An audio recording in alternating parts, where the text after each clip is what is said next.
దుబాయ్‌లో ప్రాపర్టీ మీద గనక మీరు ఇన్వెస్ట్ చేస్తే, దేని మీద ఎంత రెంటల్ ఇన్‌కమ్ మీరు సంవత్సరానికి సంపాదించవచ్చో రండి నేను ఈరోజు మీకు ఎక్స్‌ప్లెయిన్ చేస్తానన్నమాట. ఓకే. ఫస్ట్ వీటిని అపార్ట్మెంట్స్ అంటారు. వీటిని టౌన్ హౌస్ అంటారు. వాటిని ఇండివిడ్యువల్ విల్లాస్ అంటారన్నమాట. ఈ అపార్ట్మెంట్స్‌లో గనక మీరు ఎంట్రీ టికెట్ గనక తీసుకుంటే 1.5 సీఆర్ టు 2 సీఆర్ మీకు ఖర్చవుతుంది. అది కూడా మీరు విత్ ఫ్లెక్సిబుల్ పేమెంట్ ప్లాన్‌లో కడతారన్నమాట.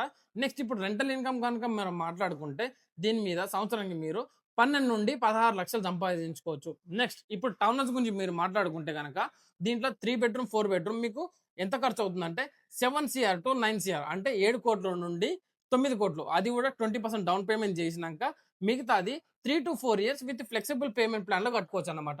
ఒకవేళ దీని రెంటల్ ఇన్‌కమ్ గురించి మనం మాట్లాడుకున్నట్లయితే సంవత్సరానికి మీరు 50-60 లక్షలు సంపాదించుకోవచ్చు. ఏది? టౌన్ హౌస్ మీద. ఇప్పుడు ఇండివిడ్యువల్ విల్లాస్ గురించి గనక మనం మాట్లాడుకుంటే మీరు అందులో మీకు 2 బెడ్‌రూమ్, 3 బెడ్‌రూమ్, 4 బెడ్‌రూమ్ కూడా వస్తాయి. మనం యావరేజ్‌గాను మాట్లాడుకున్నామనుకో దాంట్లో మీకు స్టార్టింగ్ టికెట్ 12-16 కోట్లు ఖర్చవుతుంది. అది కూడా మీరు 20% డౌన్ పేమెంట్ చేసినాక మిగతాది ఆరాంసే విత్ ఫ్లెక్సిబుల్ పేమెంట్ ప్లాన్‌లో 3-4 ఇయర్స్ ఆరాంసే కట్టుకోవచ్చనమాట. ఒకవేళ దాని మీద రెంటల్ గురించి మనం మాట్లాడుకుంటే సముద్రానికి ఎంత దగ్గరుంటే మనకి రెంటల్ ఇన్‌కమ్ అంత దగ్గర ఇంకెక్కువ వస్తుందన్నమాట.